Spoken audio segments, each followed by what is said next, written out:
Bismillahirrahmanirrahim. Assalamualaikum warahmatullahi wabarakatuh. Waalaikumsalam warahmatullahi wabarakatuh. Alhamdulillah wassalatu wassalamu ala Rasulillah wa ala alihi wa ashabihi wa man tabi'ahu ila yaumil qiyamah amma ba'd. Qala Allah Ta'ala fil Qur'anil Karim, a'udzu billahi minasyaitonir rajim. Bismillahirrahmanirrahim. Wasiqal ladzina amanu wa taqaw rabbahum ilal jannati zumara hatta idza ja'uha wa futihat abwabuha wa qala lahum khazanatuha salamun 'alaikum tibtum fadkhuluha khalidin. Shadaqallahul 'azim wa shadaqa rasuluhun nabiyul karim wa nahnu 'ala dzalika minasyahidina wa syakirina walhamdulillahi rabbil alamin. Bahasa Sunda, bahasa Inggris. bahasa Indonesia. Campur ya Pak. Gado-gado enak, gado-gado ge enak mau dicampur. Enak sekarang mah. Yang pertama tentu kita sama-sama memanjatkan puji syukur kehadirat Allah Subhanahu wa taala. Allah yang telah memberikan hidup dan kehidupan kepada kita semua. Allah menakdirkan pada malam ini kita bisa berkumpul di tempat yang mulia, dalam majelis yang mulia. Mudah-mudahan kita termasuk orang-orang yang dimuliakan oleh Allah Subhanahu wa taala. Salawat beserta salam semoga senantiasa Allah curah limpahkan kepada junjungan kita, panutan kita, Nabi yang agung Kangjeng Nabi Muhammad sallallahu alaihi wasallam, kepada keluarganya, sahabat-sahabatnya, dan kita selaku umatnya. Mudah-mudahan kita semua cinta dan mendapatkan cinta dari beliau, sehingga nanti di yaumil akhirat kita sama mendapatkan syafaatul udmanya. Amin ya Allah ya Rabbal alamin. Guru-guru kita semua, bil khusus guru pribadi Kang Ustadz Nana, kemudian Kang Ustadz Epul, Kang Ustadz Soni, Kang Ustadz Abdul Aziz, yang semuanya mudah-mudahan dimuliakan oleh Allah Subhanahu wa taala. Amin. Dipanjangkan umur oleh Allah Subhanahu wa taala, berkah umurnya, ditambah-tambah ilmu, tambah berkah ilmunya oleh Allah Subhanahu wa taala, dan juga mudah-mudahan senantiasa beliau-beliau istiqomah untuk membimbing, menuntun kita semua untuk lebih dekat kepada Allah Subhanahu wa taala. Juga para ustadz yang mohon maaf tidak mengurangi rasa hormat, rasa takdim yang tidak bisa saya sebutkan satu persatu. Kemudian tokoh masyarakat, Bapak RT, juga bapak-bapak yang hadir pada kesempatan malam ini, juga ibu-ibu yang hadir, juga adik-adik yang sudah hadroh, yang sekarang alhamdulillah sudah makan. Udah kerja kan beliau, jadi makan duluan gak apa-apa. Mudah-mudahan jadi anak-anak yang soleh semuanya. Amin ya Allah ya Rabbal alamin. Bapak-bapak yang saya hormati dan insya Allah dimuliakan oleh Allah Subhanahu wa taala. Pertama, salam silaturahim. Alhamdulillah pada kesempatan malam ini wasilah guru-guru saya pribadi bisa ada di tengah-tengah Bapak semua. Walaupun beberapa kali sempat hadir. Nama saya Abdul Wahid. Kan ada ungkapan tak kenal makanya tak sayang. Mudah-mudahan kalau udah kenal mah ada sayang gitu kan. Nama saya Abdul Wahid, asal dari Tasik, Manonjaya. Kebetulan bukan basa-basi, beliau ini senior di waktu di pondok, guru juga untuk saya pribadi khususnya. Alhamdulillah bisa bersilaturahim, bisa berdekatan dengan beliau. Ini anugerah nikmat dari Allah Subhanahu wa taala. Mudah-mudahan saya diberikan istiqomah oleh Allah Subhanahu wa taala. Jujur Pak, kalau orang Sunda bilang mah ngadeg-deg, suruh ngaji, suruh ngisi dari awal. Kang Ustadz sudah ngomong ngisi, isin pang-pang nama alim, anu paling penting nama naon margina ngaji muka kitab di depan guru-guru gitu. Tapi kalau murid itu harga mati, harus nurut, harus sami'na wa atona kepada guru gitu. Jadi mikir, kalau nggak nurut saya takutnya suul adab ke Kang Nana, ke Kang Epul. Makanya udahlah, bismillah, hitung-hitung kalau di pondok memudah karah, belajar ngomong.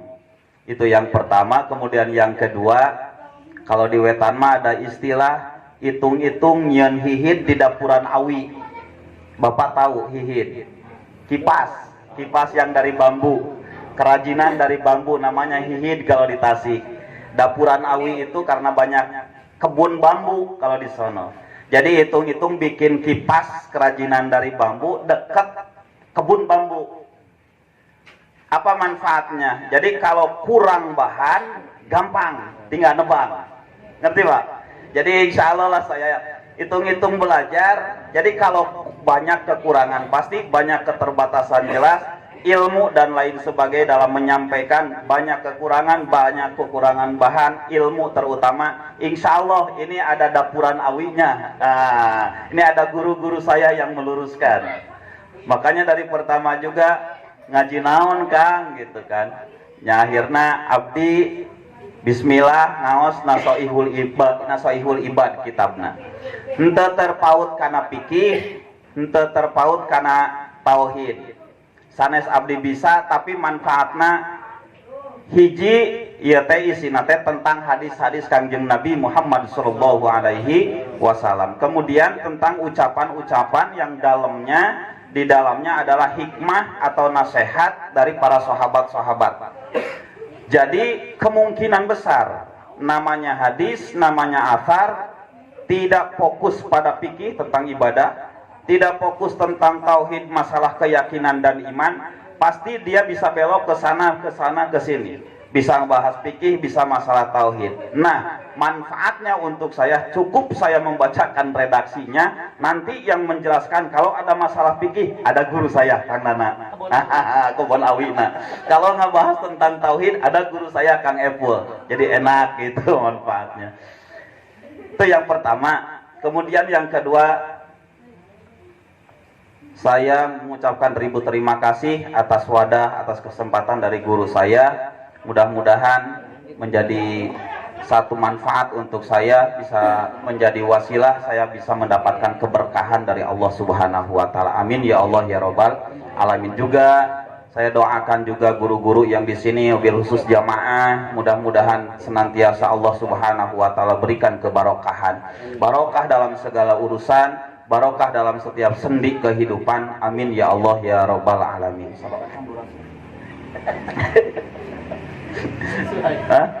Kultum. Emutan bisi kajongjonan. Jadi tadi terus dibahas Pak, insya Allah hiji terus kenalnya gitu. Jadi hoyong gitu, kalau suatu saat melewat gitu kan, kalau udah kenal mah gampang gitu. Kalau udah kenal nama mah itu si Pak Abdul atau Pak Wahid bisa dipanggil kan gitu. Barangkali bapak-bapak lihat kulkas di rumah ibunya, wah stoknya masih banyak buah-buahan hampir mau busuk, kemana ini larinya? Tahu-tahu saya lewat kan, udah kenal mah enak. Pak Wahid sini, bisa diteng-tengin gitu kan kalau udah kenal. Kalau nggak kenal kan repot gitu kan. Ini banyak stok di rumah buah sayuran. Kenal nih siapa namanya? Jadi nggak jadi mau ini juga gitu kan. Nah, alhamdulillah. Insya Allah saya membawakan materi kitab Nasoih Widi Kang Ustad Soni, Kang Ustad Aziz, Widi sanes mayunan sanes ieu naudzubillahi min dalik tadi didugikeun insyaallah dapuran awi abdi sadaya ya guru-guru didampingi. Nasoihul ibad teh hartosna nasehat kanggo pirang-pirang hamba. Nasehat bagi hamba. Kita semua kan hamba ya Pak. Hamba siapa Pak? Hamba siapa Pak? Takinya susah kalau sama bapak-bapak teh. Kalau sama ibu-ibu mah enak kompak kalau ditanya teh. Hamba siapa Bu? Kompak itu suaranya tuh loh Pak. Ada ibu-ibu ya? Alhamdulillah. Salam silaturahim itu mah digabungkan istri abdi Wios. Alhamdulillah. Allah. Geus diancam. Hamba siapa kita Pak? Hamba Allah. Kata siapa? Kata kita. Namanya itu apa Pak? Ngaku ya. Ngaku, kalau kata kita mengaku ya. Yang jadi pertanyaan, Allah ngakui hambanya enggak? Nah itu yang jadi pertanyaan. Betul tidak? Ngobrol aja Pak, ngobrol. Mohon maaf. Kita ngakunya hamba Allah. Kata siapa? Kata kita. Kalau kata kita berarti namanya ngaku. Saya mengaku hambanya Allah. Abdi teh ngaku. Saya teh ngaku muridnya Kang Epul, muridnya Kang Nana, muridnya Kang Ustad Abdul Aziz. Cuma yang jadi pertanyaan, Ustadz Abdul Aziz mengakui enggak saya muridnya? Kembali kepada kita. Kita ngaku hamba Allah. Allah ngaku enggak kita itu hambanya. Sedangkan dalam Al-Quran yang jelas-jelas sudah diakui hamba oleh Allah cuma satu. Kanjeng Nabi Muhammad sallallahu alaihi subhanalladzi asra bi abdihi. Baru tuh Allah ngaku hambaku. Nabi Muhammad sallallahu alaihi wasallam. Tidak ada subhanallah atau abdihi-nya itu baliknya ke saya, ke Kang Ustadz, gak ada. Berarti PR untuk kita semua bagaimana menjadi pribadi-pribadi yang benar-benar diakui oleh Allah Subhanahu wa taala sebagai hambanya. Adalah salah satunya kiatnya mengikuti ajaran-ajaran baginda Rasulullah sallallahu alaihi wasallam. Dan salah satu dari sekian banyak jalannya adalah kitab Nasoihul Ibad. Karena di dalamnya memuat kalam-kalam mutiara, nasihat-nasihat yang berasal dari Nabi Muhammad sallallahu alaihi wasallam. Diperuntukkan untuk siapa? Untuk abdi, hamba. Mereka yang ingin menjadi hamba Allah Subhanahu wa taala. Jadi artinya Nasoihul Ibad adalah nasihat-nasihat untuk hamba. Mudah-mudahan kita sering dengar nasihat sehingga giroh dan semangat ibadah kita dan lainnya meningkat. Nasoihul Ibad, nasihat untuk hamba-hamba. Mu'alifnya, karangannya ini adalah karangan Muhammad Nawawi bin Umar Al-Jawi, atau kita mengenalnya Imam atau Syekh Nawawi Al-Jawi Al-Bantani. Sering dibahas ke guru kita, terlebih salah satu kitab Safinatun Najah, sarahnya juga adalah ya Sifatus Saja, itu karangan atau taklifnya, mualifnya adalah beliau Syekh Muhammad An-Nawawi Al-Bantani. Jadi ini asli ulama, bahkan wali Allah, termasuk salah satu mu'alif pengarang kitab yang kitabnya terutama di daerah saya kurang pengalaman di tempat-tempat yang lain, selalu jadi rujukan, selalu jadi referensi. Baik itu Fikih Safinatun Najah, kemudian Sulamut Taufik, termasuk ini Nasoihul Ibad, dikaji di pondok-pondok. Ini adalah karangan dari ulama asli Pituin produk Nusantara. Jadi sebetulnya ini yang lepas, yang hilang dari sejarah anak-anak kita. Kita mengenalnya ada Imam Ghazali, kita mengenal ada Imam Sayuti, Jalalain dan lain sebagainya. Padahal dari Indonesia ternyata ada ulama karismatik wali Allah yang beliau mengarang kitab, dan kitabnya jelas banyak dipakai, banyak dikaji, dilogat, jadi referensi, jadi rujukan untuk para santri khususnya, terlebih kalangan umum. Bahkan kemungkinan tidak menutup mata banyak amaliyah yang kita kerjakan, kalau kita kejar, kalau kita gali, justru mungkin adalah rujukan dari ulama tersebut. Kadang kita putus tidak tahu sanadnya. Nah, salah satunya ini adalah Nasoihul Ibad, karangan beliau Imam Nawawi bin Umar bin Arabi, ya. Anjeunna teh lahir di Tanara, Serang, Banten. Luar biasa. Bukan hanya dikenal di Indonesia, di Hijaz yang sekarang jadi Mekah dan Madinah pun beliau dikenal. Bahkan lama mengajar di sana. Salah satu muridnya itu, wallahu alam bisawab, hanya saya taklid dari ucapan guru-guru saya, itu adalah Mamak Sempur diantaranya, itu adalah murid beliau waktu di Mekah. Kemudian kita mengenal pentolan atau pencetus NU Imam Hasyim Asy'ari, Muhammadiyah, guru besar Kiai Haji Dahlan, itu adalah murid dari beliau. Bahkan guru dari Imam Asy'ari Sunan Bangkalan yang dari Madura pun adalah nasab salah satu gurunya kepada Imam Nawawi ini. Jadi bisa dikatakan nih moyangnya ulama, salah satu yang melahirkan ulama-ulama besar. Bukan hanya di Indonesia pada zamannya, di Mekah pun ini luar biasa terkenal, nyohor. Ulama dari Indonesia. Makanya di ujungnya embel-embelnya Nawawi Al-Jawi atau Al-Bantani, Banten, Jawi, Al-Jawi orang Jawa. Karena Nawawi itu aya duanya, Kang. Aya Nawawi orang Timur Tengah, orang Arab, aya Nawawi orang Indonesia. Nah, kalau Nawawi Indonesia salah satu penulisannya mohon dikoreksi. Itu Nawawi nggak pakai alif lam. Kalau Nawawi yang dimaksud Nawawi Indonesia nggak pakai alif lam, kalau Nawawi yang dari Timur Tengah pakai alif lam. Plus di ujungnya kalau dari Indonesia Nawawi Al-Jawi atau Al-Bantani. Jadi kita bangga bersyukur, alhamdulillah ada salah satu dari negara kita Indonesia mu'alif ulama besar. Karomah-karomahnya banyak. Cuma saya gak berani bercerita, takutnya salah informasi. Saya mau cerita itu yang sudah didengar dari guru aja, dari guru, salah satu guru saya. Karomah di antara beliau itu lama di Mekah, pernah beliau mengeluarin belut, katanya Pak, kalau di sini belut apa? Belut ya sama ya? Belut dari pasir, Pak, dari padang pasir. Kan belut mah di lumpur di sawah. Jadi ceritanya dulu katanya beliau lagi ngajar di Mekah, ada seorang warga sana lagi diskusi tentang hukum memakam belut. Ini dari Kang Ustadz Mukri yang bicara. Jadi saya sanadnya ada walau kebenaran dan lainnya, tapi yakin dan dipastikan karomah dan mauna orang-orang soleh itu ada. Jadi lagi diskusi tentang hukum masalah belut. Di Timur Tengah kan gak ada belut, Pak, gak ada sawah, gak bisa hidup kan. Kemudian padang pasir, gersang, belut jelas gak hidup. Beliau kekeh bahwa belut itu haram karena sejenis ular. Haram.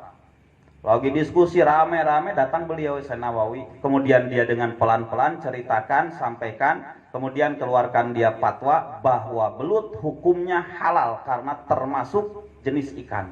Tapi dia kekeh karena memang belum pernah lihat belut seperti apa. Yang dia punya gambaran secara garis besarnya melata mirip seperti ular, makanya tergolong ke kelas ular, haram kata mereka. Akhirnya beliau katanya masukin tangannya ke padang pasir, kayak kita ngambil belut tuh kalau lagi di sawah, ucek-ucek tangannya, biidnillah keluar belut, Pak. Kemudian dia ceritakan, ini belut, ini jenis belut yang saya sebutkan halal, ini termasuk ikan. Kemudian ia tunjukkan ada insangnya, karena salat ikan kan cirinya ada insangnya. Mereka takjub pada saat itu, kemudian menyadari bahwa beliau adalah Nawawi Al-Jawi, seorang waliullah dari Allah Subhanahu wa Ta'ala. Jadi baru tuh datang keluar fatwa, mereka pun mengakui belut hukumnya halal. Sampai sekarang alhamdulillah banyak yang jualan belut. Itu mah duka. Abdi kira ngatos belut. Kemudian ada lagi wallahu a'lam bishawab, tapi saya dengar dari guru salah satu karangan beliau, kalau tafsir Munir. Kemudian ada lagi Sarah Bidayah Al-Hidayah yang namanya itu Al-Maraqu Al-Ubudiyah. Al-Maraqil Ubudiyah. Itu dia datang inspirasi, datang ilham lagi di perjalanan. Kemudian dia pingin susun, pingin tulis, tapi suasana saat itu belum ada lampu neon, belum ada merkuri dan lainnya, rumah-rumah gelap, tapi kesulitan untuk nulis karena gelap gulita. Di sisi lain ilham, inspirasi datang. Beliau izin kepada Allah, berdoa, minta lampu, datang dari salah satu jemarinya. Konon sampai saat ini beliau jarinya ada tandanya yang tidak bisa hilang, karena pada saat itu biidnillah keluar lampu dari jari kiri, kemudian jari-jari kanannya menulis menyusun kitab. Jadi produk salah satunya terjemahan atau Sarah Bidayah Al-Hidayah yang dinamakan tadi Al-Muraqi Al-Ubudiyah kitabnya. Saya juga belum mengenal kitabnya, belum dikaji. Luar biasa ya Pak, luar biasa. Jadi keluar dari sini lampu, nyala, api, kemudian sambil nulis. Ada yang bisa seperti itu? Gak ada, itu khariqulil adat. Allah kasih kepada orang-orang terkhusus. Mungkin kalau beliau waliullah namanya karomah. Banyak lagi cerita-cerita tentang beliau. Salah satu produknya, hasil atau karyanya adalah Nasaihul Ibad. Di dalamnya memuat nasihat-nasihat untuk kita hamba-hamba Allah. Pun demi ini juga alal munbihati alal istidadi liyaumil mi'ad. Talib Sihabuddin Ahmad bin Hajar al-Asqalani. Kitab Nasaihul Ibad ini bukan asli produk karangan beliau, dalam artian secara awal dari pikiran beliau, buah hasil ilmu beliau, tapi sebelumnya sudah ada kitab namanya itu Al-Fadh Munbihati alal istidadi liyaumil mi'ad. Ada sebuah kitab namanya cukup panjang, Munbihat alal istidadi liyaumil mi'ad. Jadi kitab tersebut menceritakan tentang nasihat-nasihat, warning-warning di dalamnya, peringatan-peringatan kepada setiap hamba kita di dalamnya untuk istimdad, untuk senantiasa berbekal diri liyaumil mi'ad, untuk tempat, untuk waktu ketika kita kembali kepada Allah Subhanahu wa taala. Jadi ada kitab di dalamnya nasihat-nasihat bagaimana cara kita membekali diri kita untuk bekal kita menghadap kembali kepada Allah Subhanahu wa taala. Namanya Al-Fadh Munbihat alal istidadi liyaumil mi'ad. Siapa yang ngarangnya? Adalah Sihabuddin Ibnu Hajar al-Asqalani. Tidak asing di telinga kita, apalagi para jamaah-jamaah ahli pengajian, ahli pengaosan. Ibnu Hajar itu siapa? Jadi beliau punya kitab, kemudian sama Imam Nawawi ini kitab tersebut disarahan, diberikan terjemah, diberikan penjelasan untuk lebih kita memahaminya lebih mudah. Jadi garis besarnya matan disebutnya kan. Kemudian kita matan-matana garis besar baru diterjemahkan oleh beliau penjelasannya. Kalau dalam Sapinah mah kita mengenal Arkanul Islami di pinggirnya tuh udah segitu aja. Arkanul Islami homsatun, rukun Islam homsatun ada 5. Ada sarahnya yang di tengah. Ya itu namanya terjemahnya. Bukan terjemah Latin maksudnya, terjemahan, sarahan, penjelasan. Islam itu apa? Kemudian rukun itu apa, seperti itu. Demikian pula kitab tersebut disarahan atau disarahan, dijelaskan lebih oleh Imam Nawawi, kemudian dituangkan dalam sebuah kitab namanya kitab Nasaihul Ibad. Jadi referensinya dari kitab tersebut. Tukar haus cekapnya. Cekap ya Pak lah. Hitung-hitung kenalan ya, ini mah prolog mukadimah itu. Belum nih masuknya. Cuma sedikit lagi. Mungkin penasaran. Ini insya Allah lebih memudahkan kita karena di dalamnya Imam Nawawi sengaja itu udah dibikin bab-bab, semuanya ada 10 bab. Pertama salah satunya ini pendahuluan. Kemudian nanti tiap bab itu ada bab sani, bab salais. Jadi diruntuikan hadis-hadis Nabi, asar-asar para tabi'in, para sahabat, dicari. Ini isinya 2 nasihat, ini 3 nasihat, dipisah-pisah sama beliau. Kalau isinya 2 butir nasihat dimasukkan bab ini, bab sani, bab 2 khusus yang isinya 2 nasihat. Nanti kalau nasihatnya ada 3 poin, nanti masuk di bab salis tentang 3. Jadi semuanya ada 9 kurang lebih. Jadi memudahkan kita mencerna, kemudian bisa memahami. Besar harapan dan doa bisa diamalkan dalam kehidupan sehari-hari. Amin ya Allah ya Rabbal Alamin. Bapak-bapak yang saya hormati dan dimuliakan oleh Allah Subhanahu wa taala, mungkin itu saja hitung-hitung perkenalan dari saya. Satu kali lagi saya terima kasih kepada guru-guru saya yang telah memberikan wadah, memberikan kesempatan. Kemudian yang kedua juga bersyukur kepada Allah saya bisa bersilaturahim. Mudah-mudahan dengan silaturahim ini saya wabil khusus bisa istiqomah tiap malam Selasa di sini, karena yakin kata Rasul, siapa yang cinta atau mengharapkan panjang umur, kemudian berharap dan meminta kepada Allah dijembarkan, diluaskan urusan milik dan rezekinya, adalah salah satu kiatnya itu palyasil rohimah, sering bersilaturahim. Jadi bapak yang kalau doa tiap hari panjang umur minta rezeki tapi jalan silaturahim, caranya berapa persen tuh?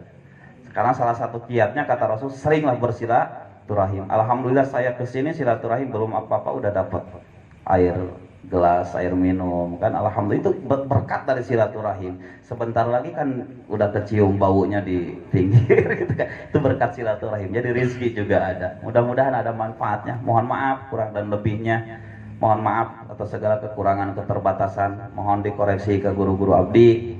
Sekali lagi hatur nuhun, terima kasih juga ke bapak-bapak. Mudah-mudahan kita semua diberikan istiqomah oleh Allah Subhanahu wa taala. Mudah-mudahan senantiasa kita diberikan ilmu yang manfaat oleh Allah Subhanahu wa taala, dan juga mudah-mudahan kita kembali kepada Allah Subhanahu wa taala dengan penuh banyak bekal, sehingga di hadapan Allah termasuk orang-orang yang syahidun, bahagia di hadapan Allah Subhanahu wa taala. Amin ya Allah ya rabbal alamin. Demikian yang dapat saya sampaikan.